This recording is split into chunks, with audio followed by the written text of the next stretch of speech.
Guillermo.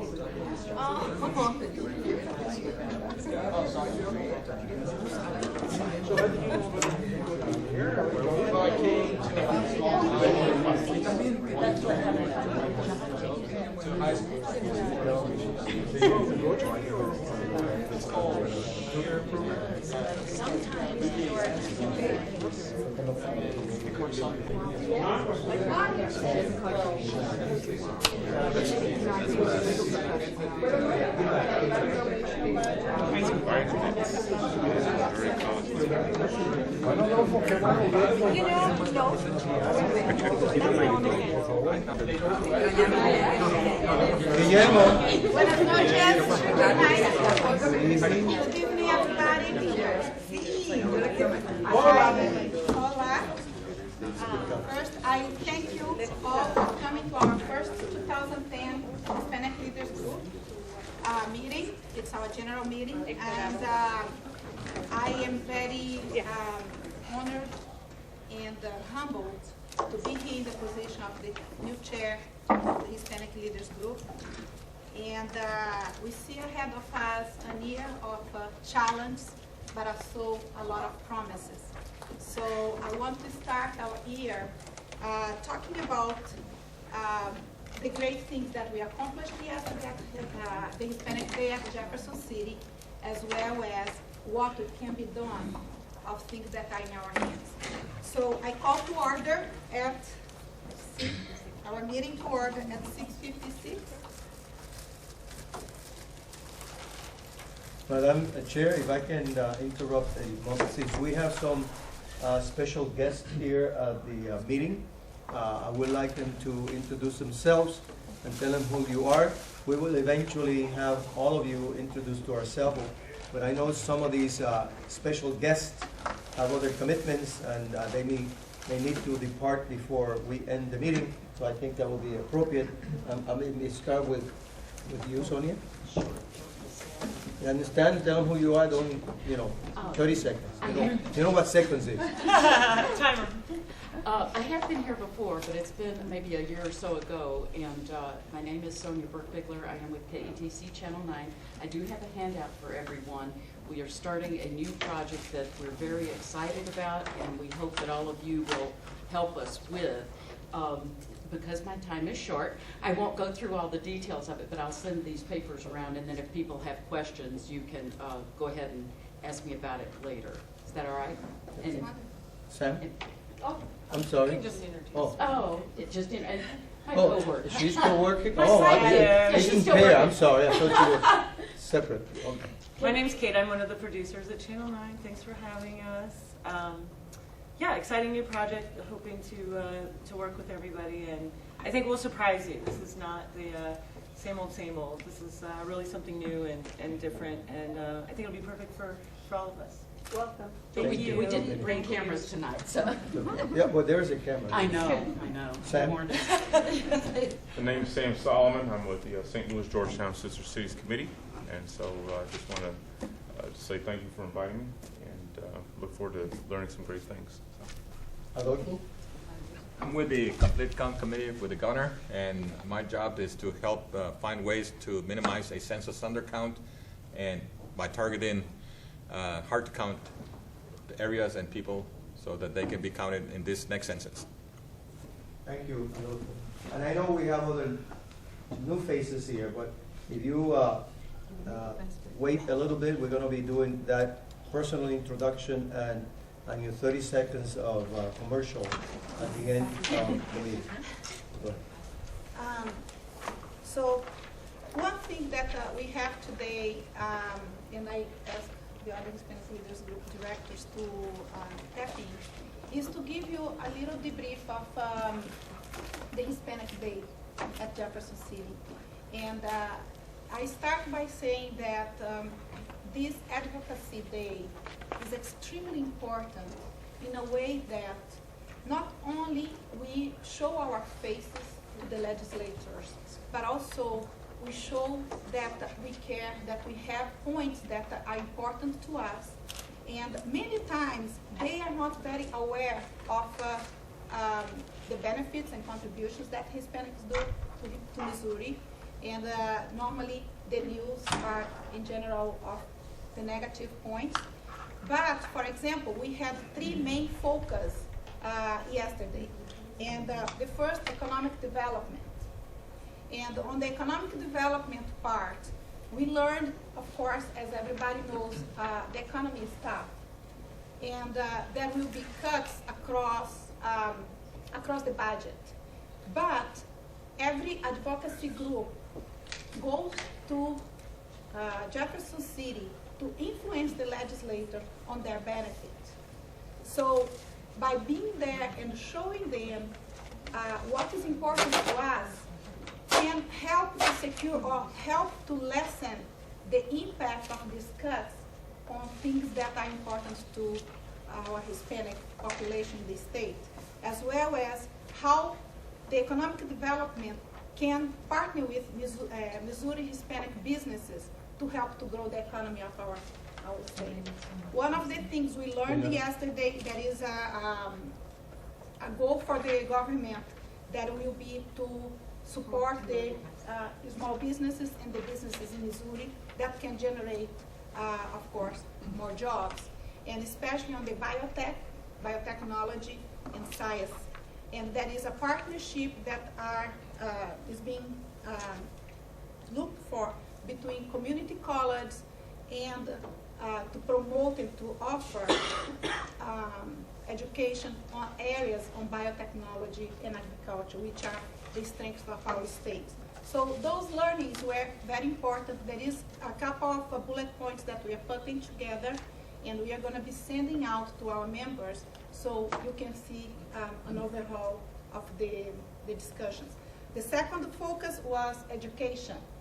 And education, children of immigrants many times do not have access to free education for several reasons. And we were also making sure that those kids can have access to this education and have also other benefits that are given to the general population.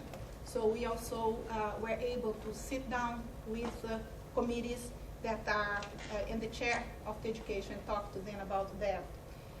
And the third focus was about health. So we also had small meetings, but also by visiting with all the state representatives and a couple of senators, we were able to send our message and our request. So the Hispanic Day yesterday, on my viewpoint, was extremely positive. It was, despite of the weather, and we didn't have as many people as we have had expected, but the impact was tremendous. I don't know if some of the other directors want to add something. Would you like to share something?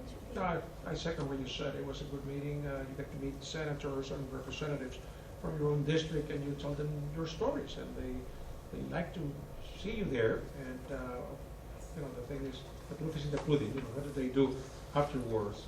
But I think it went well. It was a good meeting. Obviously, we need more people. It will probably be better organized with a new board. There are always lessons to be learned, but the effectiveness of any of those kinds of events, and by the way, this was the 9th year of going there to celebrate. We have had up to 300 people in other occasions. Yesterday we have about 30 people, I think, or maybe around that number. But Actually, it was 50. Oh, 50? Okay, it was much better than what I thought. So it was a pretty good meeting. The format changed a little bit, which made it more effective in being able to discuss with particular individuals. There were some unexpected directors that were not on the schedule that show up, and in fact that was pretty good because we were able to gain some. There was a good exchange of ideas. I took quite a bit out of it because they're looking for 3 Hispanics to be considered for 3 appointment positions. We kind of convey the fact that we will look for those individuals within the next 48 hours, 72. He already had interview 1 that was attending the meeting, and there's 2 others that are going to be sending resumes. So we be able to effectively do certain things, but we can be a lot more effective by pre-planning visits with your elected officials beforehand. They appreciate you being there. And secondly, we need to prep you well so that you can articulate what are the actual items that are we concerned about. And we carry that message throughout the whole day with your elected officials. And that means that, you know, we're speaking with one voice in that regard when we're dealing with the three issues that Celea indicated: health, education, and business development. So in that aspect, it worked well. Because the group was small, I think we were more effective in exchanging ideas with the decision makers. But keep in mind that those decision makers are there for a stay of 3 to 4 years. And those that were there yesterday, maybe 3 more years. So we need to keep that always in mind as we work those exchanges. But right now, we need to keep it alive by communicating directly with that elected official, whether through the legislative affair person, that the staffers, which is actually the people that do the work, and keep it alive and follow on with those activities. Idalia was there yesterday. She was impressed because she was able to meet her elected official, which she did not know who or she was. But that meant good, because even on the floor, that person mentioned that she was present. So that's kind of good, because that goes on the record, because everything that happens there is on the record. And of course, we were highlighting the great labor and achievements of a founder of this movement of going there, which was Tony Ramirez. And there was a resolution that was signed by a number of representatives, and it was read, and I think the mood in the chamber was somber, and it was proper, because they actually, if you have never been to the chamber, there is a lot of, we call them like a galleria, you know, everybody's speaking, and there's some guy directing, and somebody's not paying attention to what's happening. That's the way it operates. But when it was mentioned that they were going to read that resolution, there was attention and a moment of silence. So that was very nice, and it felt really good, and I'm sure that Tony was appreciative of that recognition. So it was a good day. We can rate them in a variety of ways, but if you can achieve one little thing, I think we did something positive, and I think that happened yesterday. So moving forward, the Hispanic Leaders Group will be offering, in partnership with former Governor Holden, as well as Professor Eduardo Silva, throughout the year, political development training. So we are still defining the dates. Probably it will be a bi-monthly basis. So bi-monthly, we would have like a lunch meeting or some very casual gathering in which we are going to be preparing and educating ourselves in development and understanding the importance of our political activism, and how each one of us can take in our hands the future of our community.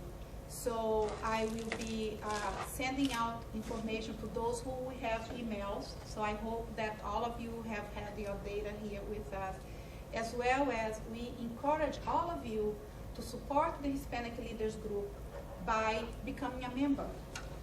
It's a very reasonable fee that helps us to continue to do several types of work. And then there will be throughout the year new things that will be added throughout our membership. So that was kind of an overview of what we made yesterday, the impact we made, and moving forward to offer each one of our members and others as well ways to learn and be more effective. So that was. Just save a date. I think the next year is going to be either February 15 and 16, that time frame. So kind of put it in the back of your mind and put it in the calendar, because that's the expected date. And I think the board will be meeting soon, because we have some of the members of that board present here to decide and define specifically the date. You need to have that in advance so that you can plan on being there.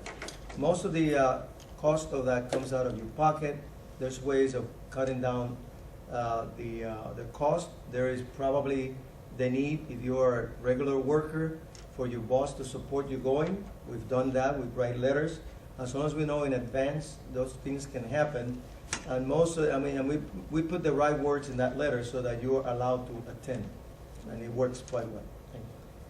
So, if there is no other information about the Hispanic Day, I wanted to move on because today we have also another topic that is extremely important, and every one of us here has the responsibility to do on our own, as well as to help others that we know to be aware of the importance of the census, and it is in our hands.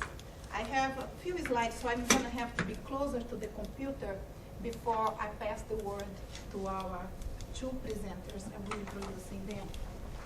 The 2010 census is extremely important. All of you are aware of the impact of the 2000 census, when we learned that the Hispanic population became the largest minority of this country. With that, in the past 10 years, we were able to be in the spotlight.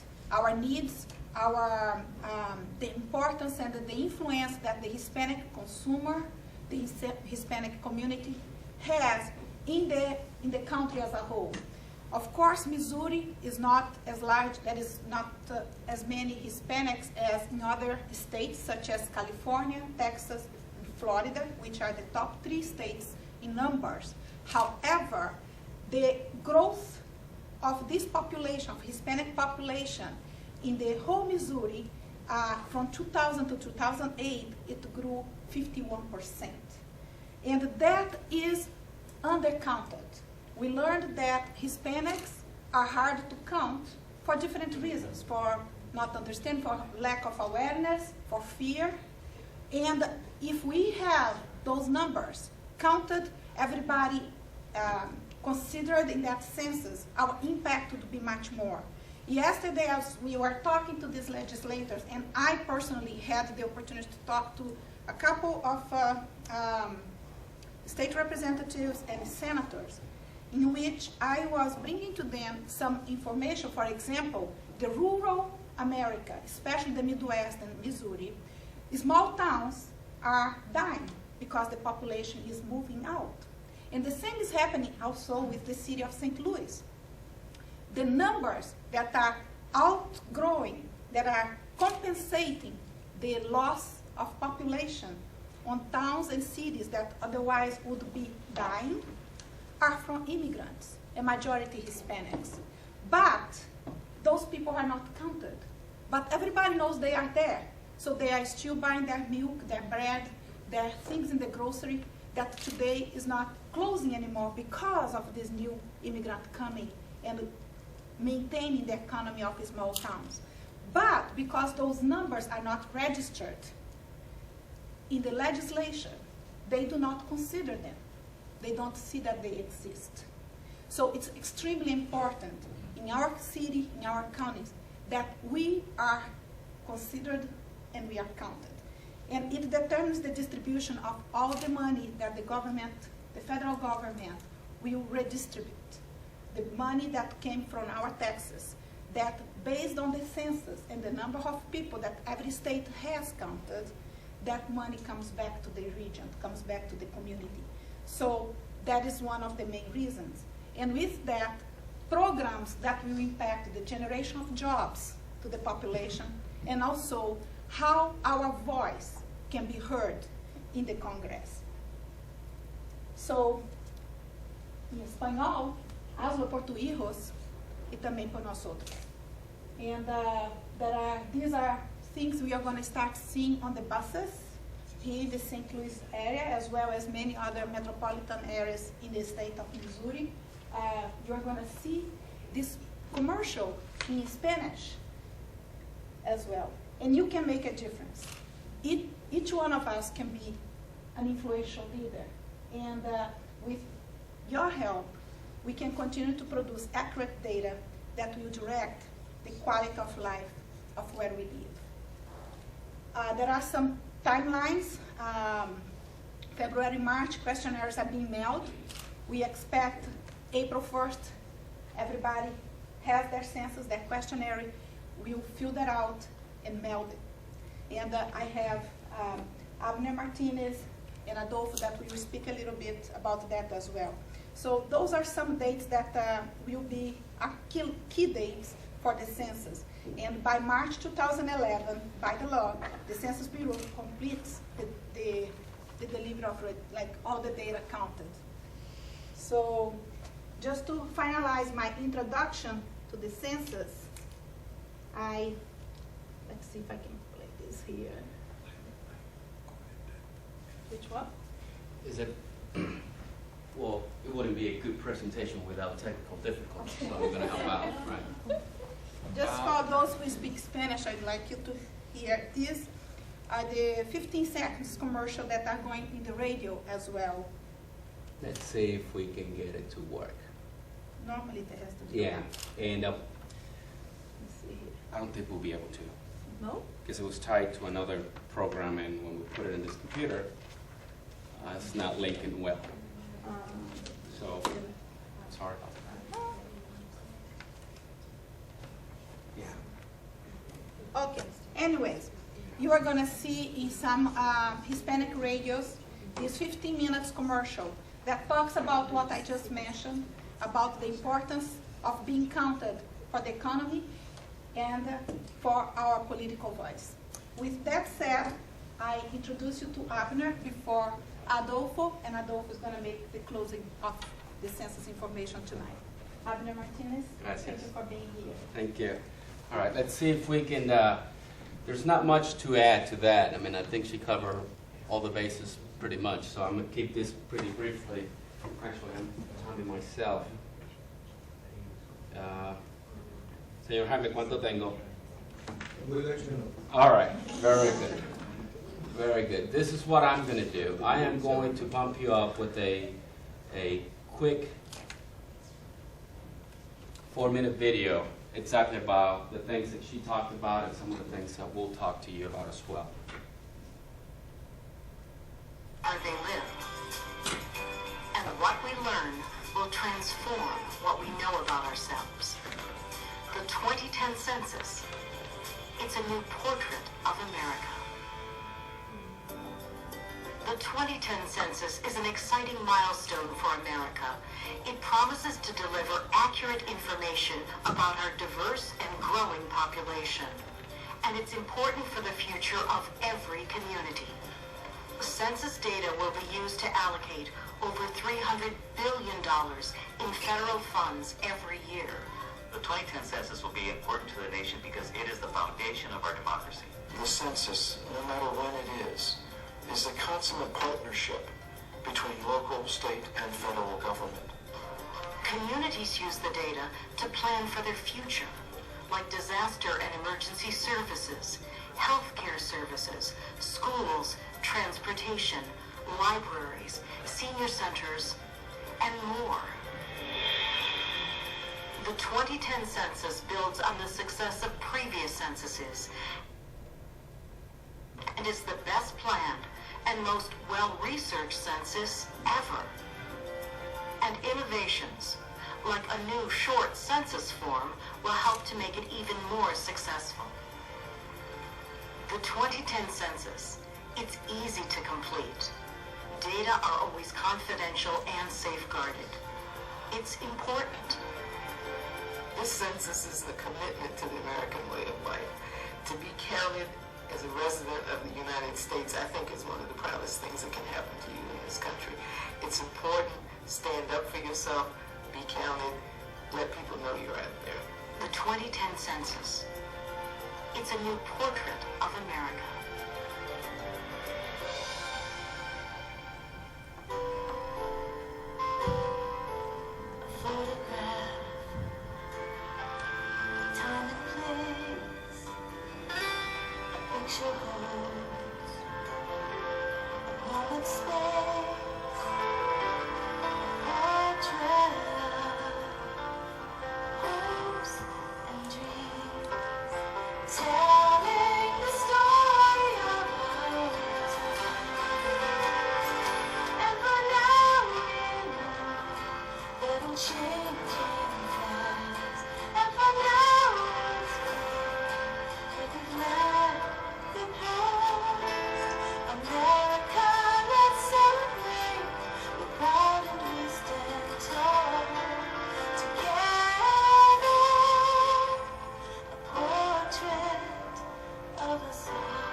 cool video, isn't it?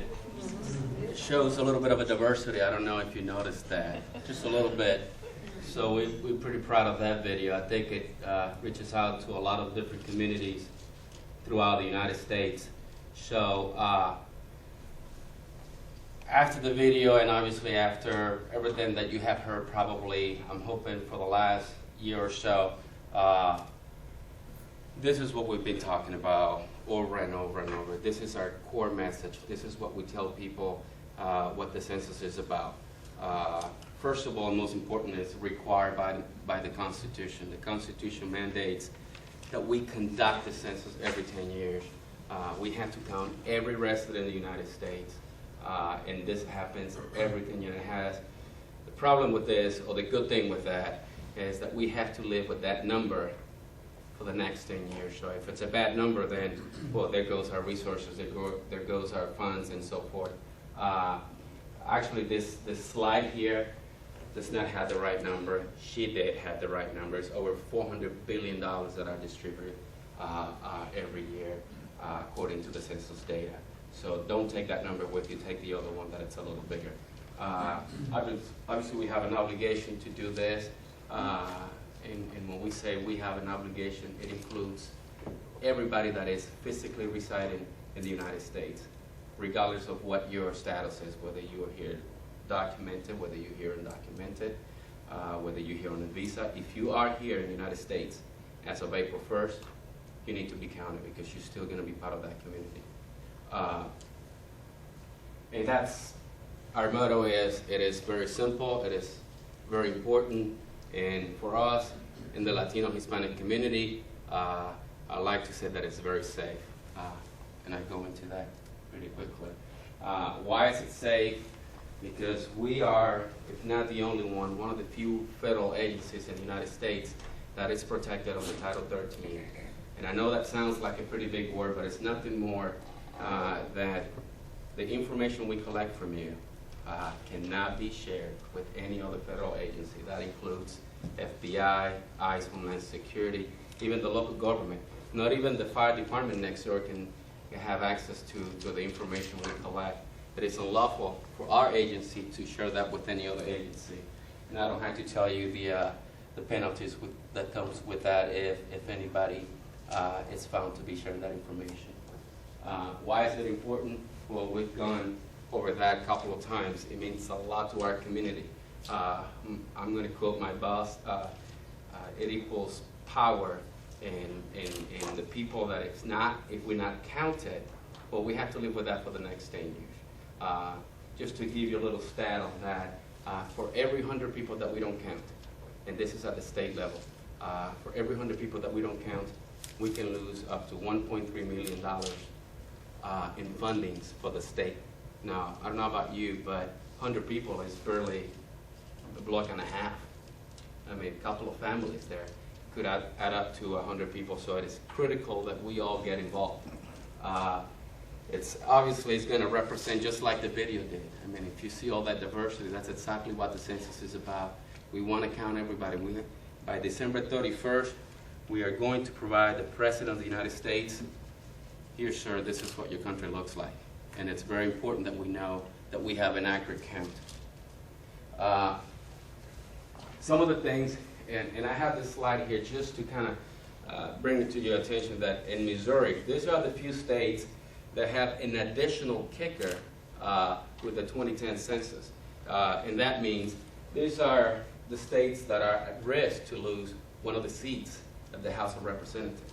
Right now, Missouri has 9. As of 2007, some of the experts were saying that we were a bit short of 60,000 people to maintaining that 9th seat at the House of Representatives.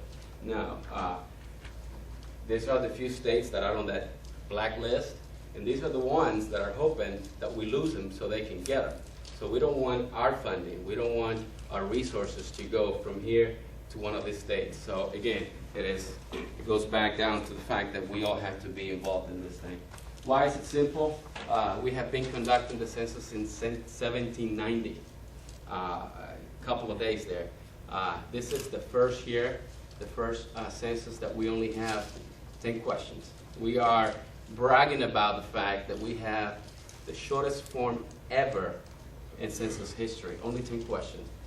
The way we look at it, you pick it up in the mailbox, by the time you get to your front door, you should be able to have that completed. So it is that simple. Now, I have some of the forms back there that I want you to take with you. This is an example. I don't think you can see it very well, but these are the 10 questions. As you can see, yeah, some people ask, why do you have to have a name? Why do you have to have a phone number?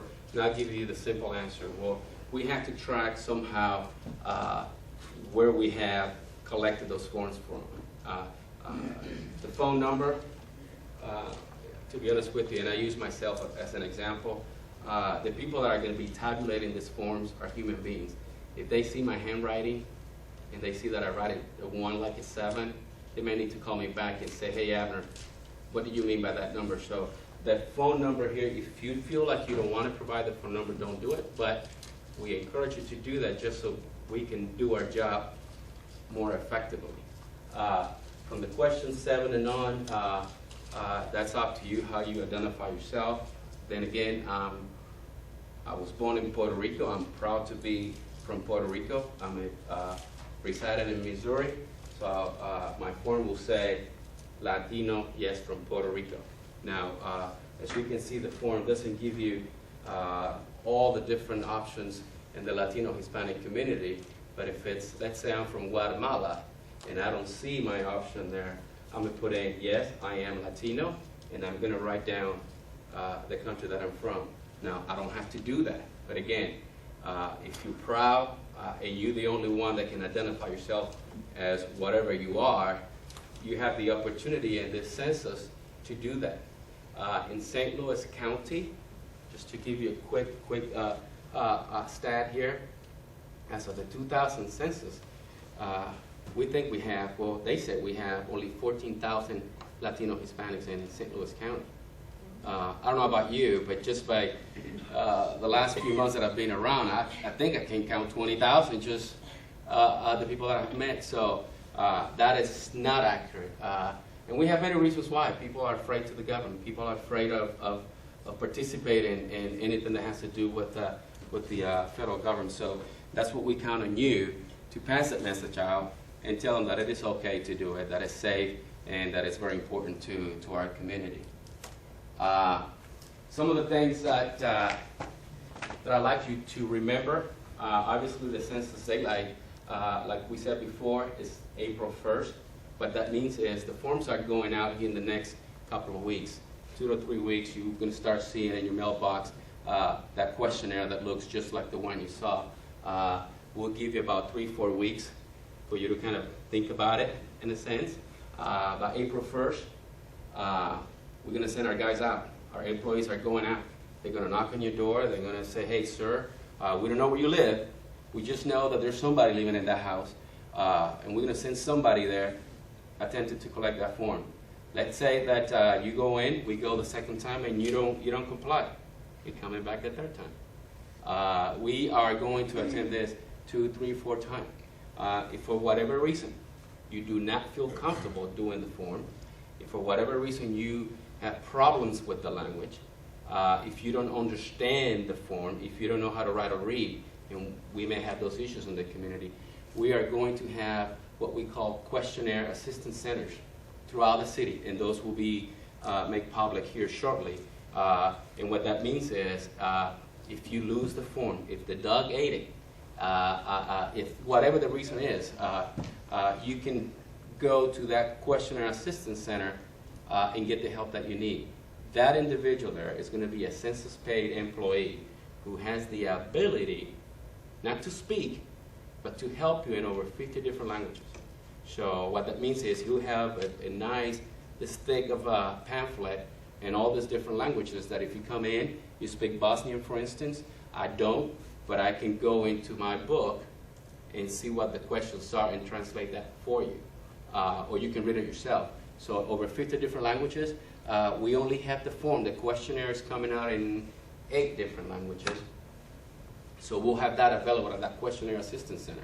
Now, what I do tell people is, because we are afraid of people coming and knocking on our doors is the easiest way to avoid that is when you get the form, complete the form, and nobody should ever come and knock on the door to ask you for your census form. Now, we got to be careful. There are bad people out there that are taking advantage of the census, the 2010 census, to do bad things. So we will never ask you for your social security number.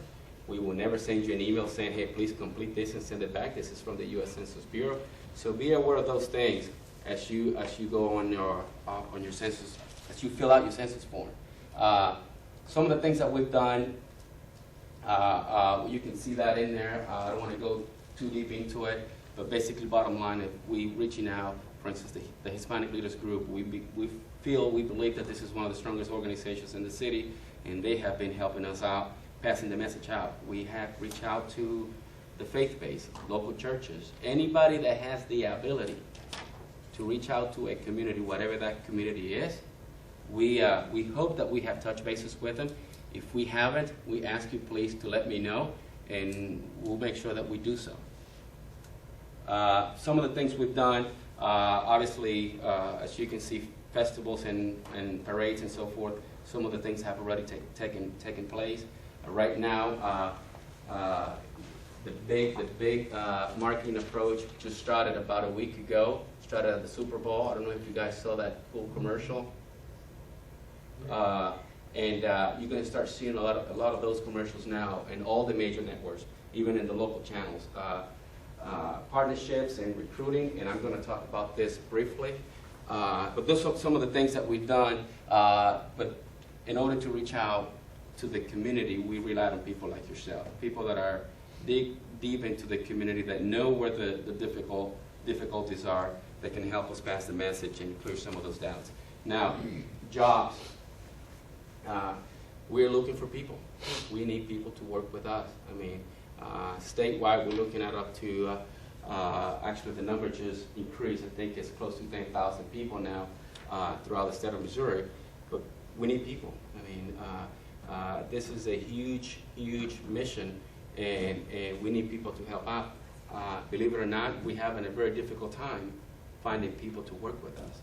Our jobs are pretty cool gig. It pays between $10 and $18, depending on where you're located. If you're in the city, obviously it pays a little more. If you're in the rural areas, it depends on those areas. But it's a pretty cool job. You just few requirements. You have to be 18 years of age. You have to take a test. The test, I have some practice tests back there that I please ask you to take with you. Take more than one and pass them out. And then we do a quick background check.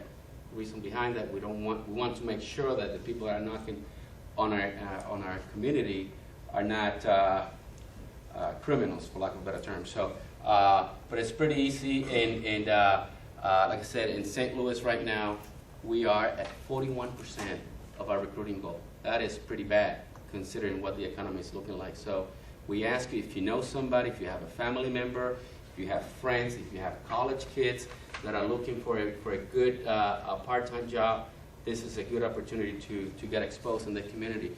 Now, one of the things that we're very proud of is that we are a community-based effort. So we like to have people in the community, from the community, to work the community. So we don't want to bring people from St. Charles to work into St. Louis or the other way around. We want to have people that are deep into that community. How can we help? Well, it's many different ways. I mean, it depends on what you do in the community, what your organization is about. I mean, if you're a nonprofit, well, the community that you serve, that's a great opportunity to get involved. You can, put a link into your website. You can have articles into your newsletters. You can just talk to people. If you have a meeting, I mean, as much as I like to talk, I don't have to be the one, because I'm not the one being affected. If you guys have a meeting, I can give you all the talking points. Everything that I have here, you can have it with you, and you be the one, the face in front of that, in that community, because you are seen as that trusted figure. And when Abner comes in, you'll probably say, who is this guy with the funny accent, right? It's better if it comes directly from somebody in that community. Obviously, and he's going to touch on that a little more. We have a big problem. We have identified different areas throughout the community that are considered very hard to count, meaning that historically we have not had a very good luck at obtaining their questionnaires. So those are the areas that we have to concentrate. I'm sure that everybody in this room will have the form completed within 10 minutes. But if you know those areas, those are the areas that we need to concentrate. With that said, I don't have anything more to add. I think you've heard a lot about the census. The only thing we ask you to do is, again, to get involved. If you have any questions, I am available. I am passing my business cards out. Actually, this is not my business card. This should have been a joke, but it didn't come out like that. This is the cards for the census jobs. You can take that with you. Take as many as you want and pass them out. But if you have any question, if you think of an organization that we have not talked to, if you know of a community that we have not been in touch with, please let me know, and we'll make sure that we do what we need to do to reach out to that community. Go ahead, sir. Yes, I think there's a community that you guys haven't reached yet, and it's very important because Scarborough, Cookiesboro, I mean, they can go in every house, in every school. Why not give a questionnaire to them, have the family fill it out, and bring it down to the school, and the school teacher will collect those, and the director will do that. Yeah, that's a very good question, but we also have to keep in mind the privacy of that information. If I come to you, if you come to one of our centers, and we tell you that the information we collect is kept confidential. So if we do that, then our confidentiality promise kind of could be questioned. So that's the reason why we probably don't do that. Yes, sir. However, in order to turn that around, I think you can use the Girl Scouts to continue disseminating the need to do that. That is it. it. We need to get to the grassroots. Yeah, that is, yeah. Not only that, but also you can have a sealed envelope where the privacy will be kept. Yeah. It is legally it gets to be touchy. That's why the need probably is best met by disseminating information rather than handling because you leave that to the post office or their employee. But that is a great idea. If you combine those things, that's exactly what. If I go back a couple of slides, what is it that we can do? That is a great idea to have people in the community to go out and say, hey, it's the census is coming. When you get this form, complete the form. Now. That's what everyone of us can do. Yeah. From now on. Now. Take some of this material that is here, and every one of us can be an ambassador for this. Yes, sir. Okay, the forms are going to be sent in February or March. Mm-hmm. You have to wait until April the 1st to fill it out.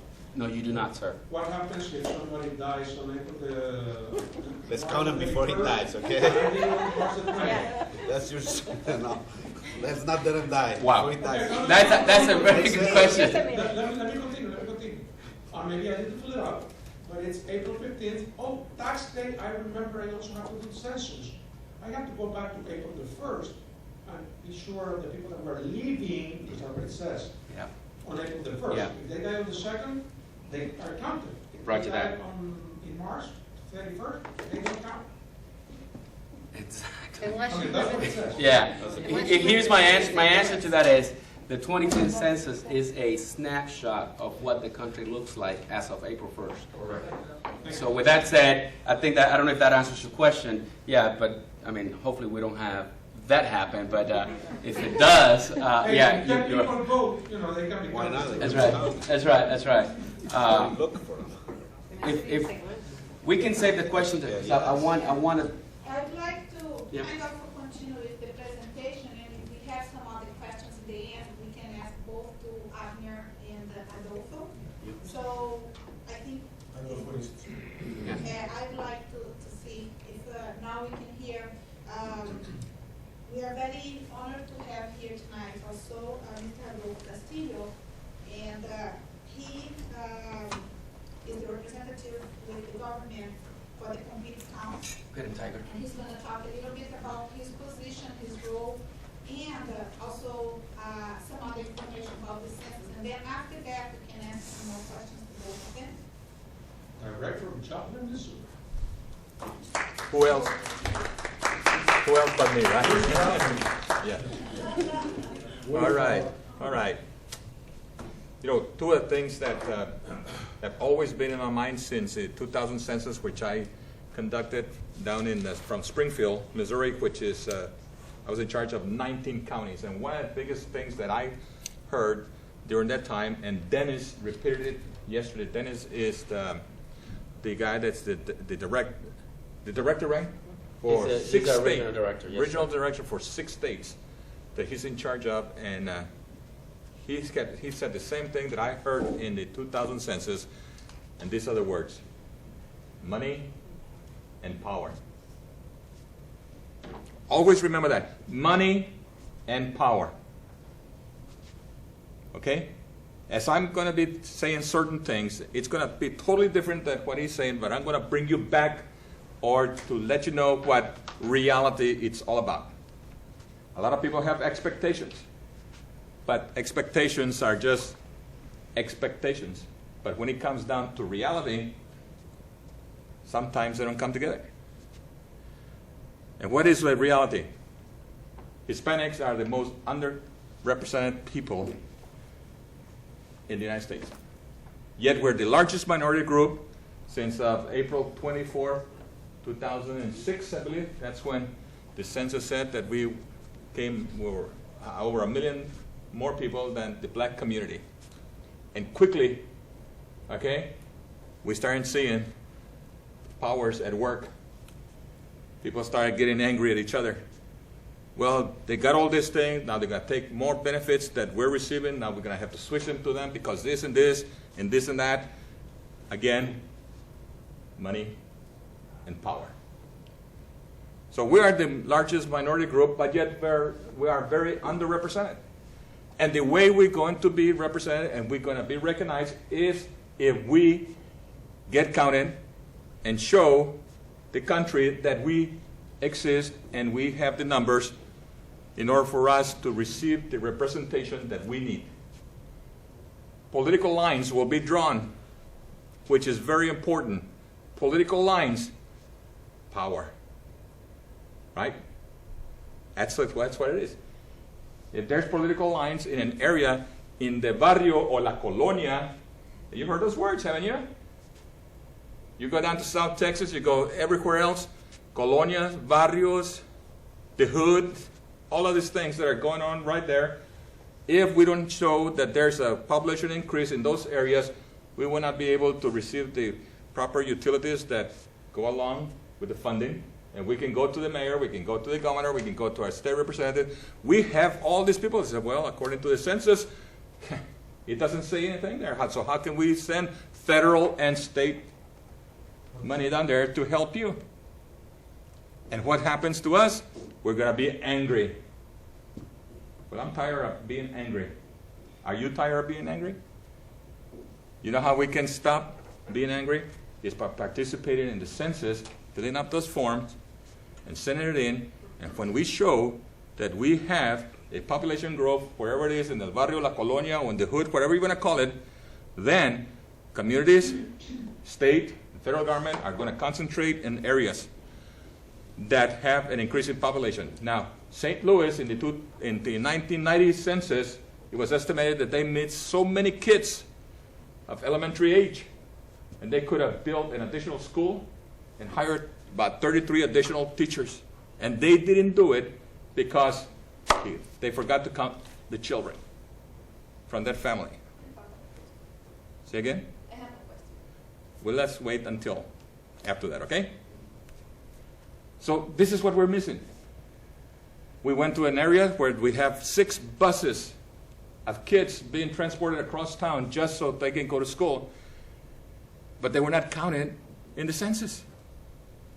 And so the community could not build a school or ask for federal state funding, and they had to buzz them somewhere else.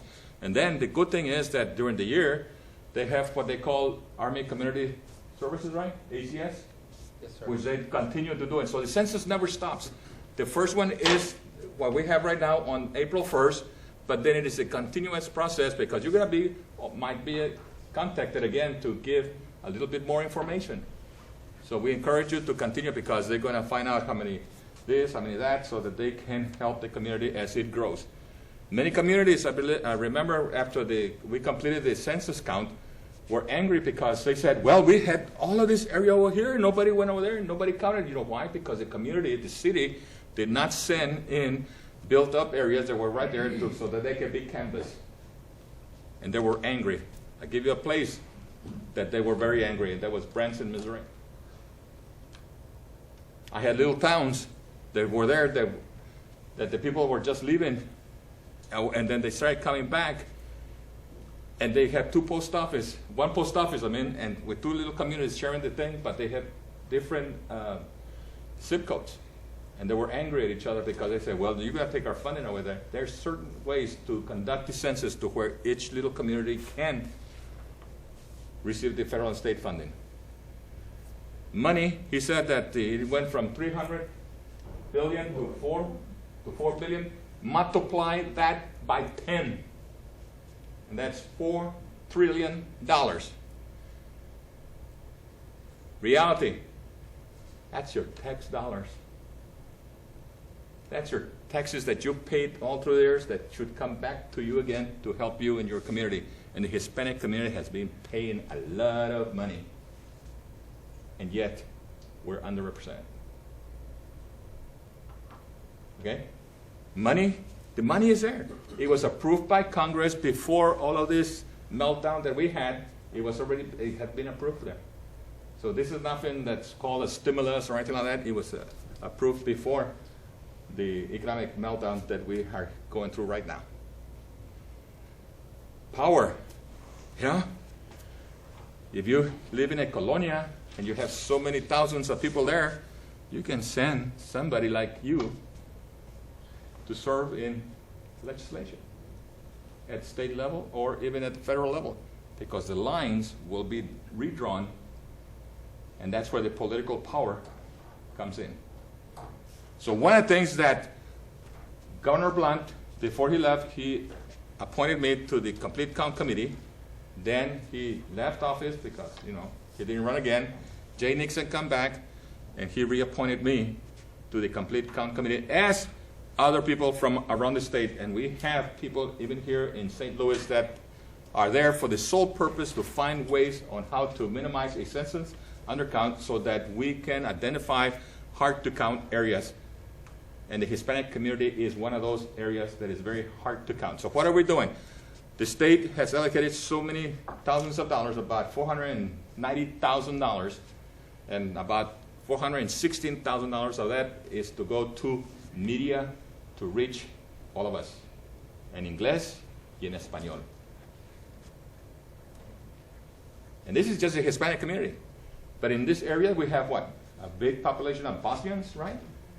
So we have to also find ways to reach the Bosnian community. We have to reach the Vietnamese communities, such as down in Jasper County, in Carthage. We have to reach the Russian community. I believe also the Russians are here. Ethiopians, Somalians that are now coming over. And now we're going to look at Prado, which is the Haitian community, because right now it is being accepted for them to come because of the tragedy that's just happening. So we got more people that we kind of have to do. This country is very diverse. And if we're going to know what is in our country, and if we want to know what the government needs to know in order for it to help the people, we need to have a good count. Now, the Complete Count Committee was totally designed for this reason, to help, well, actually it's like a tool for the Census Bureau to use so that we do not get cheated out of a good count. Why? Again, money and power. Because it needs all of this. Now, we were talking about how those states that might lose a congressional seat, yes, it might be you. And then you're not going to have as much representation. We're going to have to switch all of the boundaries for political areas so that we can be included. And again, more things are going to happen, and we're going to be angry all over again. Radio, television, On buses, you're going to be seeing all of these signs going on. And if you go to a movie theater, you're going to see there where we're going to try to encourage you before the movie starts to go out and get counted. So there is a lot of things that are going on. And what we need here, just like it say, it's in your hands. El futuro comienza el 1 de abril. I was the one that coined that phrase, and they put it there. Those signs that you saw those that are in Spanish, that is what we did at the state level so that we can encourage Hispanics. And you're going to see them in Japanese, you're going to see them in every other language that we can think about. So it's there. We cannot do anything unless you yourselves motivate yourselves to, when you get that form, fill it out, send it in. The sooner you send it in, it hits the place where the data center where it is. You send it in, and nobody's going to come back and bother you again. If you don't, they can come back 6 times. And then they're going to start asking your neighbor or a stranger, do you know who lives over there? How many dogs do they have? How many this? And now, how many cars do they have? To us, it's a lot of personal information. And it's not just immigrants, illegals, or anybody that is hard to count. Americans, American citizens who do not want nothing to do with the government. They want to be left alone. I don't want to do nothing. Leave me alone. And if you come to my house, I'm going to have my shotgun waiting for you. You know why I know it's true? Because when I was managing the census count out of Springfield, we had to get escorts by the sheriff or local police to take our people there so that they can go into an area. Now, another thing we have in many big communities, there's a lot of gang activity, gangs that are there, las pandillas, all of this that are there that claim that territory and they see somebody coming. Well, we need you, community leaders, to make sure that you talk to these people. Let the census people go in there, let them do their job, and let them go out. But many people are scared. So I think that this gives us a good picture of the situation, the importance that each one of us have. And let's open the floor for a few questions. We have a few minutes left. Yeah. So I know you will. She had a question. Like the form.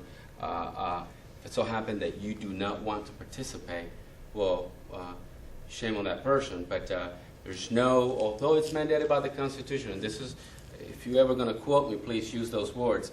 It is mandated by the Constitution, but no one since 1790 has ever been prosecuted. So what we don't want to do, we don't want to go back to the community and scare people off and make it look like the census is this thing that we're trying to get into your business, and it's not. If you want to summarize this in the power and money, we are a number-driven organization. And with that, I'm telling you that we just count people. And if you don't want to be part of the community, well, it's whether you count it or not, you're still going to be part of that community. Your kids are still going to go to the same school that my kids are going to go to. And if we don't have the resources, for that example, in that school, well, your kids or neither mine are going to get the education they deserve. So just to give you a few. Are you married? Mm-hmm. Yeah. How many kids do you have? No kids? Who's married? Husband, wife, and 2 children? You? Okay. Okay. 8 grandkids. What am I going to do? All right. In Joplin, where I come from, remember I said $1,300? Well, it's between $1,300 and $27 that the people in Joplin will receive per individual. A family of 4, father, mother, Junior, and Mary, little Susie. Okay? Remember, $1,327 you multiply per person, okay, per year, and multiply it by 10, and we estimated that it's close to $54,000 that community would lose if that family does not get counted. Other people have 6 kids, 7 kids, 9 kids. Look at this television program that we have, 19 children and father, mother, and all sorts of stuff. You see what I mean? Yep. Now that's Joplin. Here in St. Louis, because it's a bigger community, they will get more money than, no more than $1,400. Yes, ma'am. I wanted to ask something. Some of us that are working in the community as volunteers, and we, for example, I'm thinking right now, the new Casa de Salud. We have people that come there for very basic health services. Now, the individuals that we serve usually are people that are concerned about being safe and not being counted, not really bringing a lot of attention to themselves. How do we handle that? If we are part of the board, if we're part of the people that want to help, can we actually have them fill forms there and then be counted like that, or what do we do? You are in a very, very good position to help all that community, because la clínica se llama, ¿verdad? Casa de Salud can become a questionnaire assistance center. What that means is we're going to have in that casa, en la clínica, la Casa de Salud, we're going to have a census employee there. And let's say we have the employee Monday, Wednesday, and Friday, or whatever the days is that works for the organization. We'll work on that. But are you telling me that we will have forms there that we can complete? Yep. Or are we expecting people to bring their forms? You're going to have it.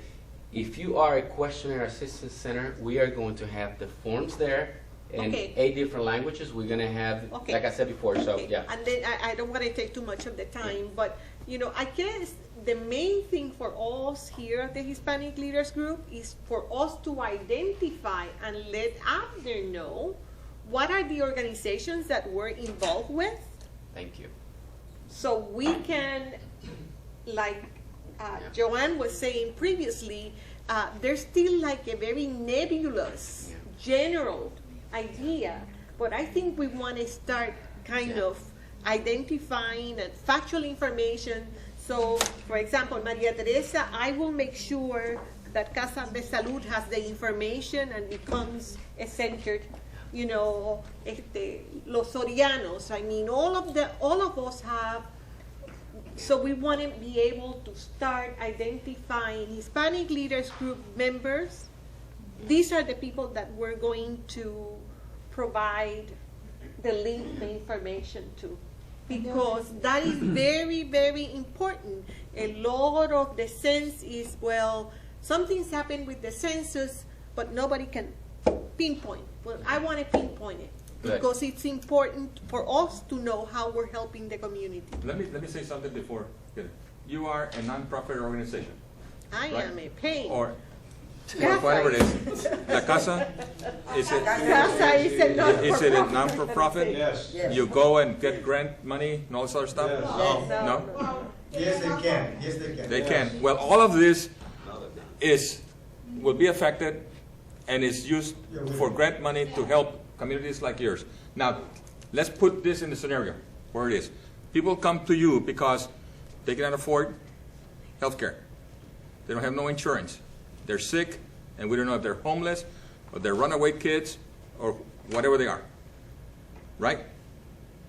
If you keep a record of this for your records, and when you apply for this grant money or for whatever community assistance that you need, you can actually have this information without no names or nothing, only as a profile, and then you can go to the community and say, look, we had so many blacks, so many Hispanics, so many Bosnians that here, and then the city knows what it has within the city so that they can send resources money not only to you, but to other nonprofit organizations, and they themselves can petition the state and the federal government to help with more of this.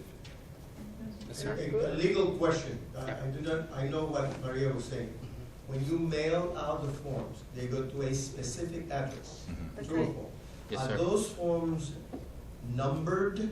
How do you know that there was not 15 Adolfo Castillo's forms filled out and counted? So I'm asking that question to preclude the perception that we can have a stack of forms there, give them out, fill them out, and collect them, because it's not that way. That's a very good question. And Okay. The form has a special unique number, okay? But the community, the people in St. Louis, in Joplin, in Columbia, wherever it is, before the census, they had to send addresses, what do you call that? Address canvas. Address canvas, and they know this is a household on such and such street and such lot and all such stuff that live there, and they send a form to that address, not to Adolfo Castillo. I'm going to clarify because Yeah. she was asking, are we going to have the forms? Because that's not the case, because those forms are in fact controlled by an address. You did that last year. The address was validated, it's verified, and it goes to your address, doesn't go to Adolfo Castillo. It Goes to that the address, yes. So we cannot have a stack of form and give it out to people that we see. No. You know, that's what I'm getting that, to. exactly, yeah. So the Questionnaire Assistance Center, I mean, in the past, this has been done by volunteers. This year, we're going to have a census employee that can actually be accountable for what they do. So those forms, if you become a Questionnaire Assistance Center, there's a seal box after you have completed your form. I don't put it in a bag. It goes into that seal box. Seal box gets back to the local census office, and that is taken out of that location daily. It goes back to that LCO But- to then be tabulated. I'm sorry, I'm there because then you answer my question. My question is, we will not be able, we will be assisting in completing the forms that are sent to those individuals. Correct. Yeah. Not us Yeah. being able to fill If them they out. come in And here and in say, our community, Maria, I don't know, I can't understand, you know. in Then our, we can help you. in our community, that's a problem. That's We a know, we know. huge And this is why problem. this is why we have this. We need these people to help people. Okay, let me tell you something. When I was doing the census down by Springfield in Southwest Missouri, we had people that come back and said, "There's a cave about a mile from me, and we have a whole family living there in a cave." I said, "Really?" I said, "Yes." So what did we do? We sent two. I usually send them 2 or 3 people together because for safety, and then we get the sheriff to go over there with them. Yep, there's 2, 3 people. One of the things that we ask, how do you receive your mail? Well, we have a post office box, but they're living in a cave. Then we got some people that were living in this area, in the Joplin area, right off where this truck stop was, in a secluded, just a whole bunch of trees. And they were living in tents. Our ancestors lived in caves. Yes. too. Yeah. But you understand what I'm trying to say? He's got a question. I want Yes. to take that question from the kid. Yeah. Just further that the question that I gave to you a few minutes ago. You know, who have more people in school? Every parent, mostly. Not only in the in the elementary level, but at any level, college, everything. If you put a person just to protect the identity of anybody, you put a person in that particular school, that whole neighborhood, mostly they have a kid in the school. Yeah. Now you attack the problem by sending the kid to their parents and say, "Mom, we have to do this." The parent will come over to the school, like for a parents' meeting. They will deposit their slip. What else can be more sure than that in a safety box? We have. And I'm glad that you mentioned that because we have many different programs within the 2010 census. I mean, programs that are very cool thing to do. But one of the biggest and most effective way that we think we have out of all the programs is it's called Census in Schools. In fact, today I had 2 meetings with 2 different school districts, and again, we're going back to the fact that the forms, that school can become a QAC as well. But what we want to do, if you really think about it, the reason why most of us don't do the form, it's not because we don't want to, it's because we don't understand the significance of that form, whether it's negative or positive. So what we attempt to do with this program is, like you said, get to the kid. Hey, listen, take this information home. Take it to mom and dad. When you get the form, mom and dad, fill it out. If you can't, then here's the different locations throughout the community that you can go and get the help, or here's the number that you can call. Now, by doing the Census in Schools program, we have 2 goals. One is obviously to have an immediate impact on the forms, meaning to have a 2010, very good 2010 census. And the other goal is, so he is probably what, 12? How old are you, big guy? 11. That means in 10 years from now, he's probably going to be doing his form. So we're hoping that by reaching out to this kid at this early age, and if you take the high school kids, that's probably a more accurate example, then those guys get the education at this early age and they can comply in the future. So that is a program that we do. Well, we haven't given the age of computers. I mean, mostly anybody, even a caveman, knows there's a computer out there to be used. The community will provide you a computer for you to come either to the school or to the kid and to promotions and to advertisements. Everybody will know we need to do this 2010 test. One of the things that we're doing too for these schools that have computers, for the kids already using computers, to include college students, we have partnered with this educational institutions so that they can put it in their screensavers. Right. That they So have the topic is really great. Well, the one problem we're having is we ran out of time. And we have to leave the building in a couple of minutes.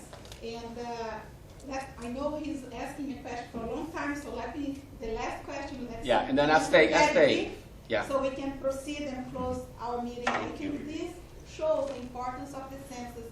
And we will be updating our website as well as go to the census website. There is a lot of information there. There is a census website in Espanol, if you prefer. And we can send, if you put your email and name in the list today, we are going to be sending out this information for you via email as well. You want to ask a question? It's the last question. Okay, last Question. You got it, man. Shouldn't you give them a reason to sign the forms? Like in my school, they're having donations for Haiti, and they're giving a reason why you should donate. So shouldn't you give out a reason? I don't mean to underestimate anybody here, but that's probably the best question of the night. I mean, I know we have some smart people here, but that's a very good question now, and I can give you over 250 reasons why the census is important, guy. The reason was very simple.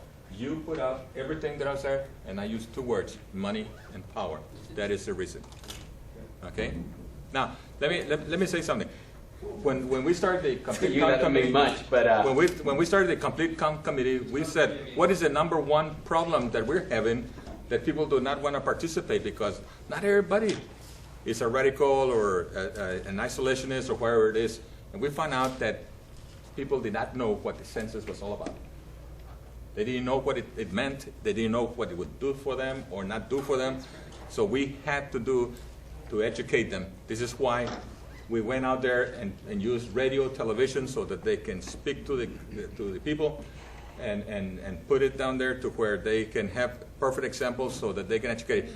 One of the things that I discovered also is that I went to the business communities in colleges and universities, and I asked, let me see your curriculum and tell me something about how much do you, especially in marketing, do you do information on the census? And hardly was nothing. And yet, my success that I have been from being a high school dropout and this and that to where I am right now, I attributed my success because of knowledge that comes from the census. Knowledge is power. Good. Thank you. Thank you very much. If you got to look at it, we want to have conversations with people in the community, all the communities, just about, being in St. Louis, being part of a neighborhood. Issues exactly like this. Yeah, exactly. How do we all work together and have a bigger, louder voice? I think we could enter into a great relationship because the Hispanic Leaders Group is very much wanting to do a documentary of the Hispanic Latino legacy project. Okay, we're very much interested in documenting the history of the Latino community in the greater metropolitan area and the state. And we're going to work very, very hard at doing that. So this could be a good kind of start. I will tell you that we would basically want to hear from you, and you can basically get some information from us that it's a great And partnership. one of the parts of this, besides the community conversations, is that at one point we will have some pieces online. So there will be a way for people to share and interact. And we can put cameras in hands. If you want to participate, if you want to start your legacy now, or someone does, we have hundreds of cameras, The little easy flip to use. cameras. Make your documentary. We'll help We'll you talk. edit. I just wanted you Yeah. to know. And there is a committee that we formed for the Latino Legacy Project.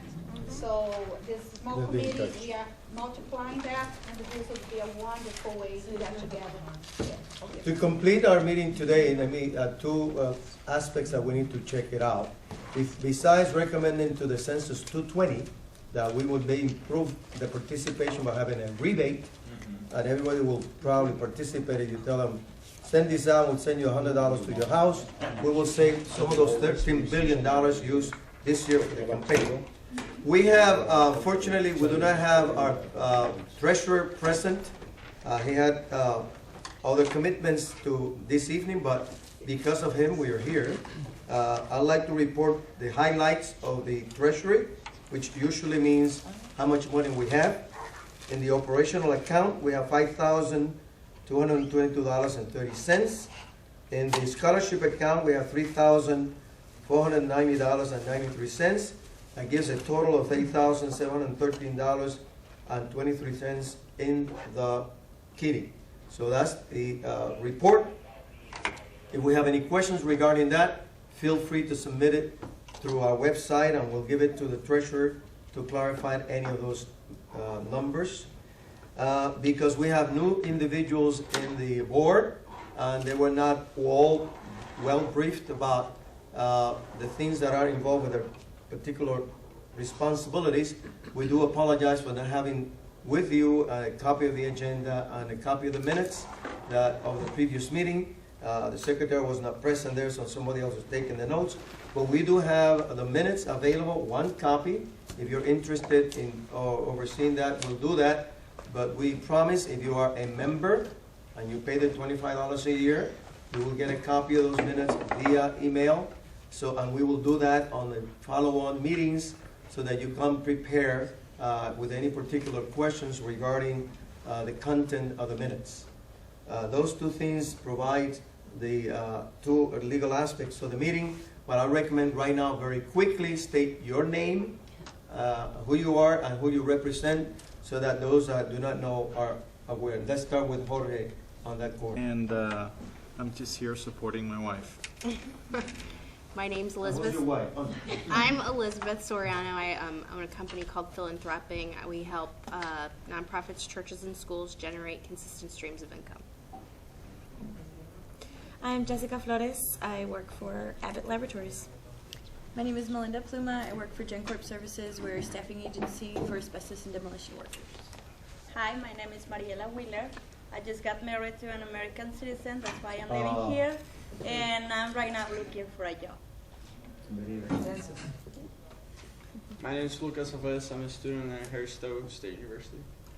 I'm Guillermo Rodriguez from Webster University, president of the St. Louis San Luis Potosí Sister City Committee. Hi, my name is Norca Labrador. I work in People Health Center. I just come to see how you work. Thank you for being here. Thank you. Daniel Placzek, Hispanic Leaders Group General Board Member or something like that? Director at large. Director at large. Tony Maldonado, Pocket Flood Coverings, Hispanic Chamber of Commerce. Supporting his Board wife. member. My name is Juan Camilo Rey Guerrero, and I'm a 5th grader at Flynn Park. Thank you for being here. I'm not smarter than a 5th grader. So. Neither am I. My name is Rocky Salinas. I just recently retired from Chrysler. I'm also a musician. I'm the oldest musician besides him around here. And we have a trio on town and that we can use for any events. Many people they have used us for bodas, bautizos, divorcios, everything. By the way, we get 10% commission from that free commercial. Those of you that did not know who was leading the meeting. My name is Celaya Miranda Yuan, and I'm the chair of the Hispanic Leaders Group. Jaime Torres, the vice chair for the Hispanic Leaders Group. Hi, Kate Shaw, producer at Channel 9. Thanks again for having me. Sonia Burke-Bigler, Channel 9. Thanks. Idalia McNulty, Molina Healthcare, and struggling secretary of the Hispanic Leader Group. María Teresa Maldonado, Hispanic Leaders Group and Casa de Salud. Dinora Bamarito, Hispanic Leaders Group Correspondent Secretary and Hispanic Capital Day Board Member. Yay. Rafael Barron, Hispanic Leaders Group. The census guy. And the complete count committee. Joe? The photographer. And Joe Bomarito. Yay, Joe. I motion that we adjourn. Second. All in favor? Aye. See you in Guidos if you want to eat.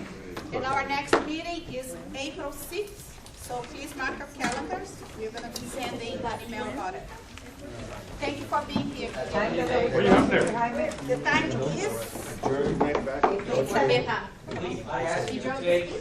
Take as much as you want.